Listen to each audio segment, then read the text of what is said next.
நீங்க பார்த்து ரசிக்கக்கூடியது, சென்னையில வடை கடை அப்படின்னு ரொம்ப ஃபேமஸ் ஆனது. இந்த கடையில வடை சாப்பிடுறதுக்குன்னு தாம்பரம், எல்லா ஏரியாவிலேருந்து வந்து வடை வாங்கிட்டு போயிட்டு சாப்பிடுறாங்க. ஒரே ஆளு ரூ. 100க்கு சாப்பிடுறதும் உண்டாம். சில பேர் வெளிநாட்டுக்கு வாங்கி அனுப்புறதும் உண்டாம். எப்பாவது வெளிநாடு போறாங்க அப்படின்னா, இன்னைக்கு வாங்கிட்டு வாங்க, நாளைக்கு வெளிநாடு போற மாரி இருந்தா. வடை கடை அப்படின்னாலே ரொம்ப ஃபேமஸு. இங்க மசாலா வடை ரொம்ப சூப்பரா இருக்கும். நெறைய மக்கள் தேடி வந்து சாப்பிட்டு போறாங்க. ஈவ்னிங்ல பார்த்தா, ஈ முச்சற மாரி இந்த இடத்துல கூட்டம் நிரம்பி வழியும். வடபழனி வடகடை எங்க இருக்கு அப்படின்னு பார்த்தீங்கன்னா, அம்பிகா எம்பயர் ஹோட்டல் பக்கத்தில ஒரு சந்து போகும். அந்த சந்துல வந்தீங்கன்னா, இந்த வடகடைய நீங்க சாப்பிடலாம்.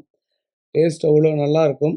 இங்கே வேலை பார்க்கக்கூடியவர்கள் அவங்க அப்பா, பையன், மனைவி இப்படி குடும்பமே சேர்ந்து இங்க வேலை பார்க்குறாங்க.